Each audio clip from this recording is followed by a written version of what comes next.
Hai teman-teman Talkers, kembali lagi bersama aku Nisa. Nah, di sini kita udah kedatangan tamu yang cukup spesial nih. Nah, mungkin kenalin diri dong. Halo, aku Aura. Aku di sini berasal dari Madura.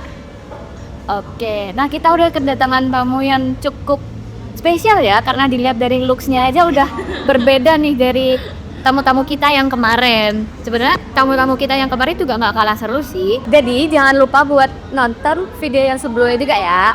Di sini kita bakalan ngebahas tentang apa sih bedanya ambisi sama bedanya jatuh cinta. Kan soalnya sekarang nih, di zaman sekarang nih, kamu setuju nggak sih kalau misalnya ambisi itu kayak malah bikin hubungan tuh jadi toksik gitu? Setuju banget, setuju banget. Oke, kayak rasa ingin memiliki dia sepenuhnya gitu. Nah, karena kita di sini udah punya topik yang cukup mungkin relate buat teman-teman semua ya. Dan juga mungkin dari narasumber kita ini berpengalaman nggak sih? Oh, sebenarnya nggak berpengalaman itu, tapi aku pernah ngerasain sedikit rasa ada di hubungan kayak gitu. Sedikit rahim kayak gitu. Oke, mungkin aku mau nanya dong tentang pernah nggak sih kamu ngejalanin hubungan yang berangsur-angsur lama gitu, kayak 1 tahun atau 2 tahun gitu? Oh pernah, ini hubungan terlama aku sebenarnya itu hampir 1,5 tahun. Oh, terus 1,5 tahun. Nah, itu dirasain di kapan tuh? Kayak era kuliah kah, SMA, SMP? Oh iya, kok kuliah? Katanya baru-baru ini ya? Iya baru putus sih. Baru sedih sekali. Sudah nasib, gimana lagi? Oke, karena tadi udah bilang pernah mengalami ambisi sedikit, kayak rasa keinginan memiliki banget di hubungan sebelumnya. Tapi pernah nggak sih kamu ngerasain jatuh cinta yang real jatuh cinta gitu? Sebenarnya dengan hubungan yang kemarin. Oh pernah, tapi kayak jatuh cinta itu kayak berangsur-angsur pudar gitu loh. Nanti gak sih? Soalnya aku ngejalanin hubungan ini tuh menurut aku terlalu based on standar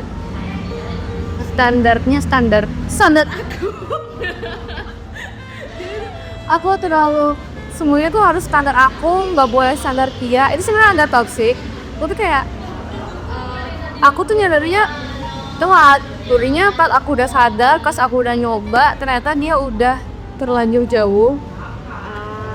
Jadi kayak udah kita berdua sama-sama sebenarnya agak toxic sih, tapi gimana lagi ya? Karena juga anak muda. Ya, ini juga anak muda, baru masuk kuliah. Nah, mungkin aku mau nanya nih pertanyaan selanjutnya. Ambisi atau rasa keinginan memiliki dia itu gimana sih cara ngedefinisiinnya? Sebenarnya di dalam hubungan ini tuh yang pertama kali punya ambisi tuh aku. Jadi pasangan aku. Mantan aku ini dulu kayak bener-bener kekeh banget pengen dapetin aku. Kayak kita tuh baru pacaran semester 3 awal, dan dia tuh udah mau deketin aku dari semester 1.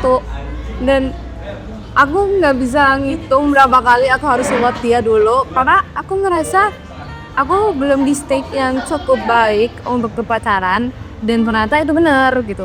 Jadi gitu, aku tuh baru menerima dia semester 3 tuh kayak aku ngerasa, oh ini orang bener-bener ngejar aku gitu loh. Aku kira itu cinta, tapi ternyata tuh udah masuk ke obsesi. Berarti di sini ambisi tuh bisa dibilang obsesi juga. Iya, karena ambisi tuh bener-bener kamu tuh pengen banget sama orang ini gitu. Jadi aku bener-bener harus ngabetin dia, aku harus nge-prove myself. Menurut aku ya, aku nggak tahu definisi orang lain tuh kayak gimana.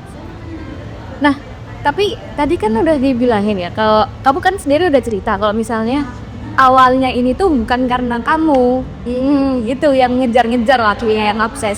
Terus apa yang ngebuat kamu yang awalnya nggak obses jadi obses gitu sama itu?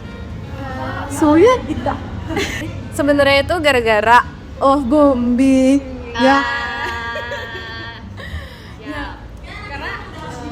tumbuh di lingkungan yang kurang cinta. Aduh sedih banget sebenarnya. Terus aku ngerasa kayak cinta kayak gini bener-bener genuine waktu itu. Bener genuine. Kira itu bakal berlangsung secara lama. Tapi ternyata enggak. Dia kembali lagi ke habitnya yang dulu sama mantan dia gitu loh. Oh, berarti dianya belum selesai sama masa lalunya? Udah selesai tapi cuma apa ya, kayak habit ngejauh, kayak dia tuh apa sih namanya, avoidant. Oh sepertinya dia berpengalaman ya kayak Aku avoidant. oke. Dia tuh avoidant, jadi kayak pas aku udah jatuh cinta banget sama dia, pokoknya udah kayak aku tidak memandang orang lain lah gitu waktu itu. Tapi ternyata dia tuh malah menjauh tiap kali aku pengen mendekat gitu loh. Dan akhirnya cinta dari aku tuh berangsur-angsur hilang. Bukan hilang sih sebenarnya, kayak berkurang aja. Tapi sampai sekarang masih ada. Masih ada rasa sayang, kayak aku pengen terbaik lah untuk dia. Kayak ini semua orang baik. Ya udah. Nah, tapi menurutmu karena kamu udah ngerasain di dua sisi itu kan, antara kamu udah ngerasain ambisi, terus juga udah ngerasain jatuh cinta, menurutmu nih perbedaan di antara dua itu tuh apa sih sebenarnya gitu loh? Oke, jadi cinta itu menurut aku big word banget. Kayak cinta itu something genuine yang berasal dari hati kamu gitu loh. Kamu tuh nggak bakal maksa seseorang buat fit into your type gitu. Itu menurut aku cinta. Terus kayak kamu tuh bakal nerima flow dia, walaupun kamu nerima tapi kamu juga berusaha biar flow dia ini nggak ngerusak diri dia sendiri gitu. Kalau misalnya nih dia tuh flow-nya selalu kabur kalau ada masalah. Oke, kamu tuh nggak harus terus-terusan nyakitin diri kamu buat oh ya udah dia tuh kayak gini. Dan kamu juga nggak harus yang jadi orang-orang yang ngejar buat jawaban gitu loh. Kalian tuh benar-benar harus cari cara jalan keluar. Kayak kalau kita misalnya ada masalah atau ada apa, kan kamu nih selalu pengen nenangin diri dulu, apakah aku harus ngejar atau gimana. Tapi kalau misalnya kita nggak nyelesain sekarang, aku yang tersiksa gitu. Kayak kita tuh harus kayak gimana. Nah itu cari jalan keluarnya enaknya gimana. Menurut aku tuh salah satu cara jalan cinta tuh kayak gitu. Kalau ambisi malah kebalikannya. Kalau ambisi tuh menurut aku kamu tuh bener-bener suka orang ini, bukan sebenarnya ya, suka kayak kamu admire semua hal tentang dia.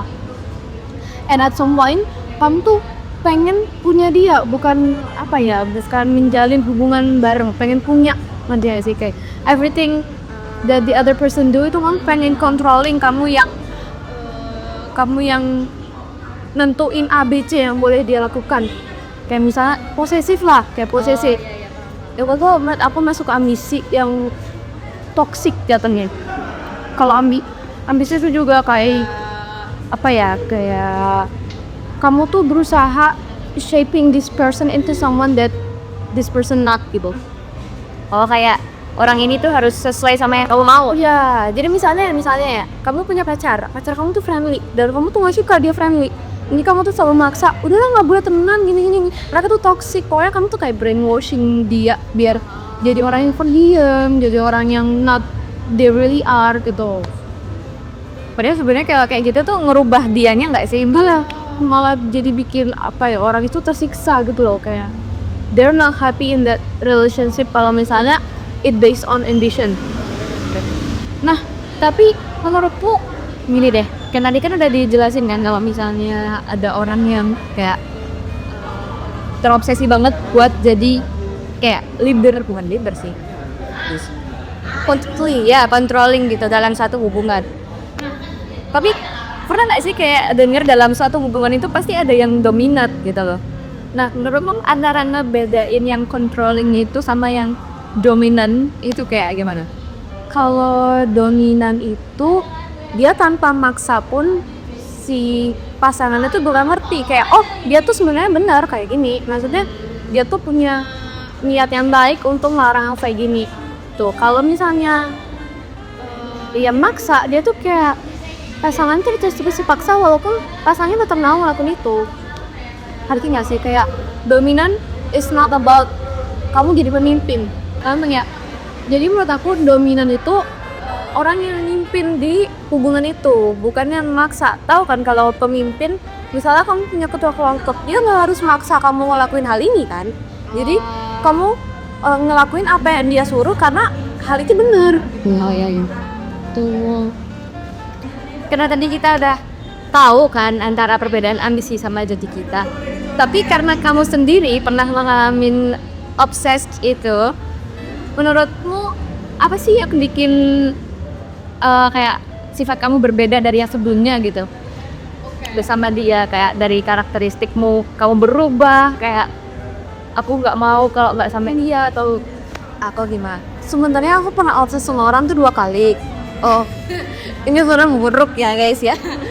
jadi di hubungan aku yang kedua, aku pernah pacaran tuh sama orang dan kita tuh sama pacaran di jarakan kita terpisah oleh jarak gitu loh. Jadi kayak apa-apa tuh online, jadi nge-share video calling gitu. Dan waktu itu tuh aku bener-bener obses sama dia. Kayak waktu itu kita sering banget putus nyambung karena hal sepele gitu loh. Karena entah dia nggak ada kabar atau mungkin dia tuh apa ya, dia tuh masa luka juga gitu loh. Jadi kayak Sama-sama toksik. iya, sama-sama toksik itu kayak toksik banget. Aku tuh benar-benar dikekang. Jadi kalau aku kemana tuh harus ngabarin, aku harus pap, aku harus foto duduk sama siapa, di samping gak ada cowok atau enggak. Jujur, dia tuh Kayaknya dia juga obsessed deh. iya, dia tuh insecure banget anjir, sumpah.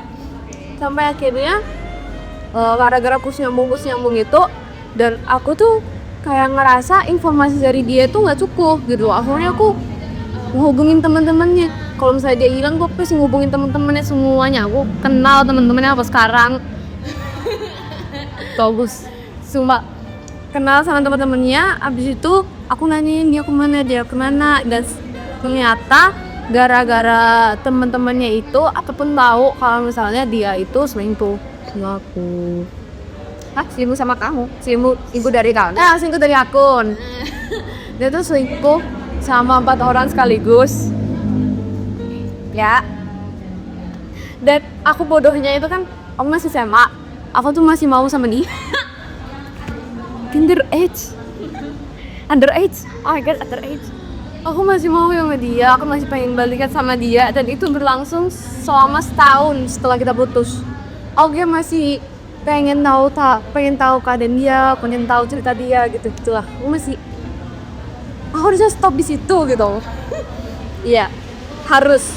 Aku bahkan waktu itu sampai rela buat beli tiket pesawat buat kesana, karena aku pengen banget kita tuh ngomongin secara langsung. Kayak nggak tahu kenapa, sesuatu yang diri aku banget gitu. Dulu aku sempet jadi pendiam banget. Aku tinggal nemuin jati dirimu gitu. Iya, aku jadi menjadi diri. Jadi aku pendiam banget, nggak punya teman. Gitu, susah lah buat diajak ngomong. Terus gara-gara aku putus sama dia. Nah, karena udah nggak ada tali yang buat ngekang aku lagi, aku di situ kayak, oh sebenarnya aku kalau jadi pendiam, aku jadi introvert itu bukan something that make me happy gitu loh. Aku crippling depression banget tuh. Sumpah, kayak crippling depression banget. Aku nggak bisa handle myself. Aku pernah nggak mandi habis minggu. Itu gara-gara aku sedih banget lah intinya. Di dalam hubungan itu aku sedih banget, kayak gak ada yang ngurus. Dia tuh Gak mandi seminggu, oke. Keren, lanjut. abis itu ya pokoknya depresi banget lah, gara-gara aku merasa pertama gak diurus, kedua dia abuse. Enggak, bukan abuse ini, tapi ya dari kata-kata dia tuh benar-benar pas. Apalagi waktu itu kan masih fragile, masih teenager banget gitu. SMA anjay. Iya. Habis itu setelah aku lepas dari itu, aku tuh kayak slowly finding out myself tuh kayak gimana gitu. Aku comfortable-nya kayak gimana, how I dress, how I talk gitu. Jadi kayak semuanya tuh berubah banget. Bahkan orang-orang temen-temen SMP gue yang gak pernah lihat aku tuh kaget sama diri mulai sekarang. Soalnya aku tuh kendiam banget. Percaya nggak percaya? Gak percaya kan? Jadi tuh Aku gak percaya. Jadi sekarang tuh aku jadi personality yang rame, yang menurut kamu gimana? Oke, happy bener. Aku ngeliat dia tuh kayak ya udah dia sama siapa aja gas aja gitu. Dulu tuh nggak gitu, aku benar dulu temenan sama satu orang yang dibolehin sama mantanku ini, itu doang. Yang dibolehin. Kayak kritik dari bolehin ini. Habis itu setelah itu aku jadi punya banyak temen cowok lagi, punya temen banyak cewek, pokoknya semua orang lah, ya ampun mau temenin semua orang intinya gitu. Oke. Berarti kamu merasakan ada perubahan kayak MBTI itu ya? Dari introvert ke extrovert gitu. Iya. Jadi kamu ngerasain perubahan itu tuh pas udah selesai, bener-bener selesai sama dia, atau pas lagi kamu yang masa 1 tahun gitu? Di dalam mas tahun itu kayak masih transisi gitu loh. Kayak aku masih nyoba-nyoba kayak apa yang Aku suka, dan setelah setahun itu setelah aku bener-bener lepas dari dia, itu baru aku, oh sebenarnya aku happy kayak gini gitu. Aku nggak pengen jadi kayak aku yang dulu lagi. Tapi dari pengalaman hubunganmu yang ini, yang sebelumnya itu ya, kedua, itu kamu ada attachment style sendiri nggak? Sampai hubunganmu yang baru terakhir kemarin, Good? Ada. Aku tuh attachment style itu pengen tahu kayak apakah orang ini masih nyari-nyari aku kalau misalnya aku itu menghilang atau aku ini marah gitu. Jadi kayak aku craving perasaan dicari-cari, Dikejar-kejar. Itu termasuk apa? Bukan anxious ya? Bukan avoided. Bukan insecure. Apa ya? Gak tahu juga sih, jujur itu pokoknya aku craving buat dikejar, buat disariin. Aku tuh pengen orang yang cinta sama aku tuh takut aku hilang, takut aku nggak sama mereka lagi. Oke. Kok ya itu ya Miran ya? Ya adalah teks. Mungkin yang kau bisa drop komen aja. Yoi. Menurutku batasan antara yang emang cinta sama obses itu segimana?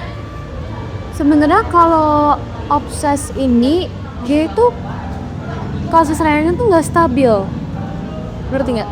Jadi kayak dia tuh nunjukin kasih sayang entah kalau ada orang aja, atau kayak misalnya aku nggak ada kabar dia, atau misalnya aku pengen putus sama dia, jadi dia tuh baru Allah goming gitu, kayak aku sebenarnya sayang, aku cuma nggak ada waktu aja kemarin, itu terus obses.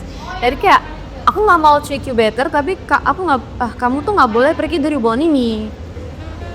Dan kan kalau sayang yang genuine, menurut aku tuh dia bakal terus konsisten selama hubungan, entah ada permasalahan atau enggak gitu loh. Jadi kalau misalnya permasalahan tuh dia tone-nya masih baik, masih lembut, masih pengen nge-talk things out gitu sama each other. Dan kalau misalnya pengen nanya kabar itu dia jatuhnya nggak maksa. Kalau misalnya obsesi kan maksa gitu kan, jadi kak kamu di mana, sama siapa, gini, uangnya jam berapa gitu. Terus tadi berangkat sama siapa, gojeknya cowok apa cewek? Oke. Tuh kalau misalnya sayang, kalau dia ngabarin pengen keluar, oh ya udah hati-hati jangan terlalu malam ya, have fun. Nanti kalau udah nyampe di sana kabarin dong mau gitu. Itu beda banget kan tapi ya, serius sih. Tapi apa ya? Sometimes apa kamu nggak pernah ngerasa kayak kalau misalnya cuma diperhatiin, oh ya udah nanti hati-hati ya hati-hati ya berangkatnya, nanti kabarin kalau di sana, kayak dia itu sayangnya nggak sayang itu, ya sayang itu kayak gak sesayang itu gitu loh. Untungnya aku bukan tipe yang kayak gitu, jadi kayak aku merasa kalau saya berlebihan itu aku nggak nyaman gitu loh. Kayak aku punya teman-temanku sendiri dan dia punya teman-temannya sendiri gitu loh. Jadi ada batasnya tuh lah. Tapi menurutmu kamu dalam hubunganmu nih, kamu menjalin hubungan sama seseorang, apakah kamu harus mengetahui tentang lingkup pertemanannya dia dan dia juga harus mengetahui temananmu atau enggak? Sebenarnya iya, tapi nggak berlebihan, ngerti nggak sih? Kayak misalnya aku punya pacar, terus pacar aku bilang pengen nongkrong. Nah, aku pengen tahu. Kalau misalnya aku pengen tahu siapa yang di sana, dia harus masih tahu gitu. Jadi kalau misalnya aku pengen tahu di lingkup teman dia tuh siapa, ya udah aku tanya aja. Ada siapa di sana gitu.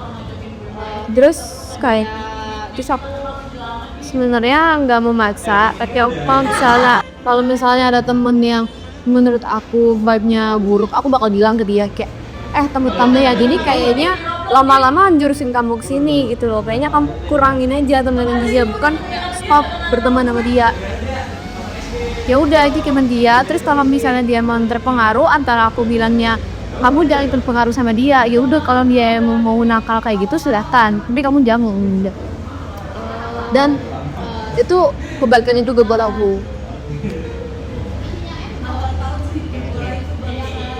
Tapi meskipun sama pasangan, kita juga harus punya boundaries-nya sendiri-sendiri kan.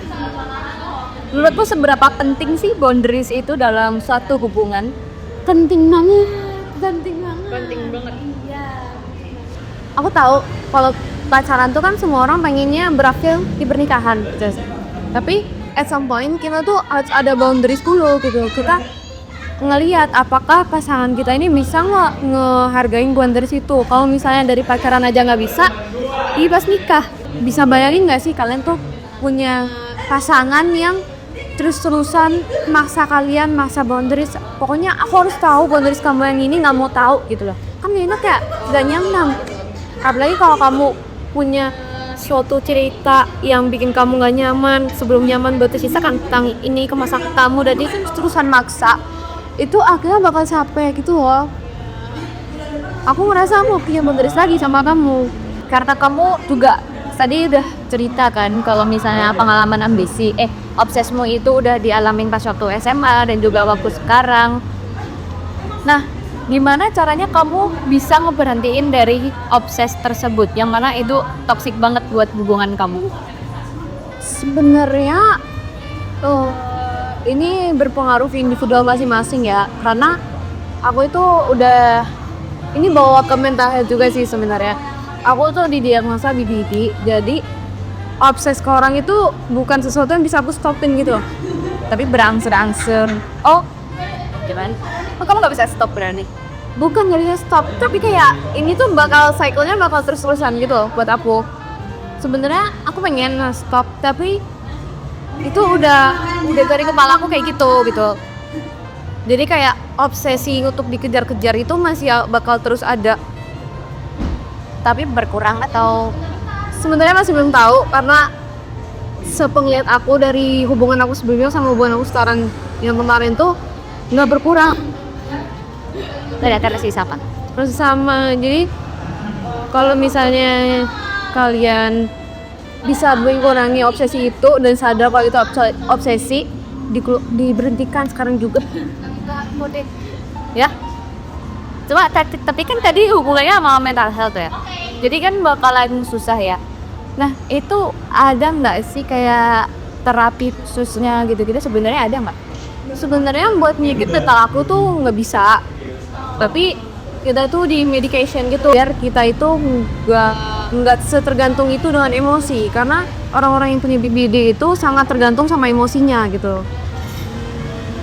Karena tadi kita udah ngedengerin tentang cerita obses dan diobsesin juga ya. Nah nih aku butuh tips nih dari kamu tentang gimana sih cara menjalin hubungan yang baik.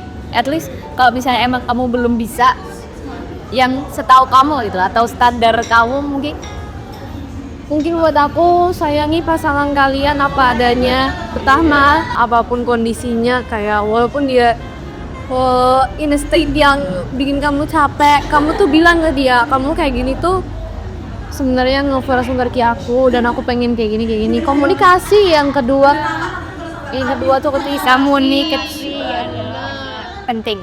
Komunikasi kunci. Terus jangan lari-larian dari pasangan sama lain.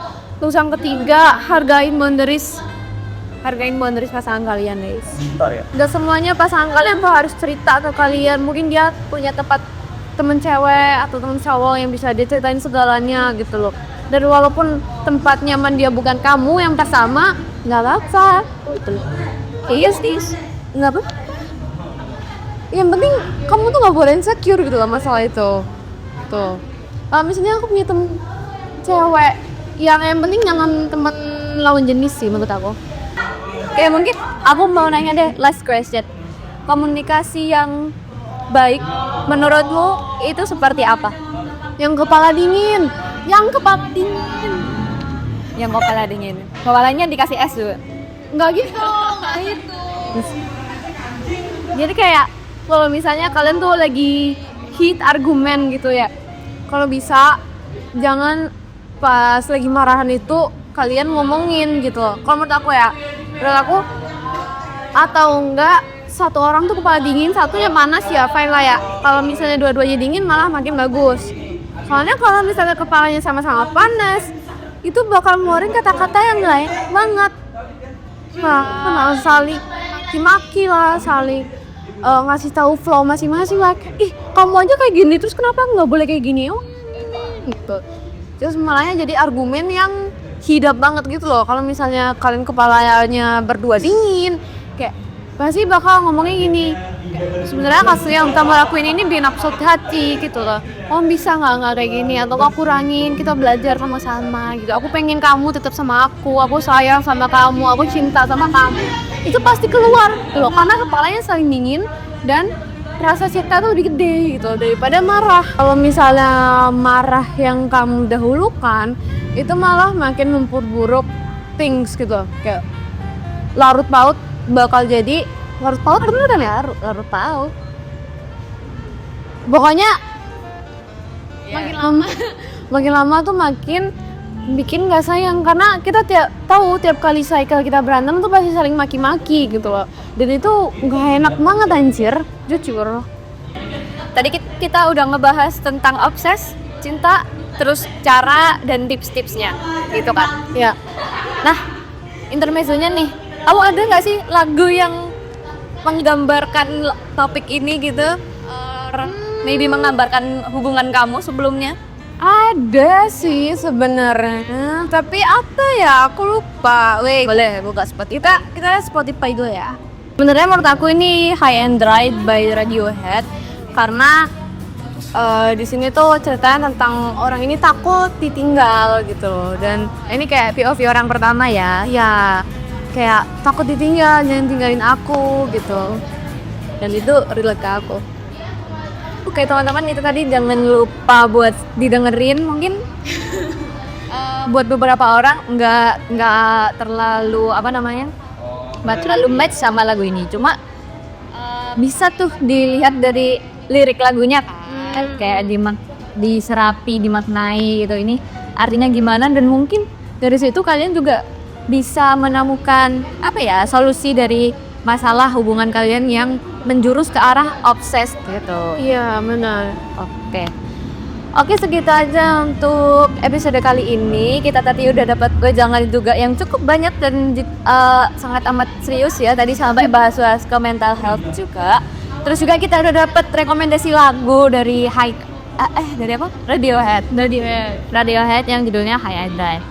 Oke, segitu aja teman-teman. Kita terima kasih dulu ke narasumber kita. Terima kasih sudah sharing-sharing di episode kali ini. Buat teman-teman yang masih kepo tentang episode sebelumnya yang membahas tentang jatuh cinta dan juga membahas tentang confession atau enggak, mungkin di situ kalian bisa cek-cek juga. Terus gitu dulu teman-teman.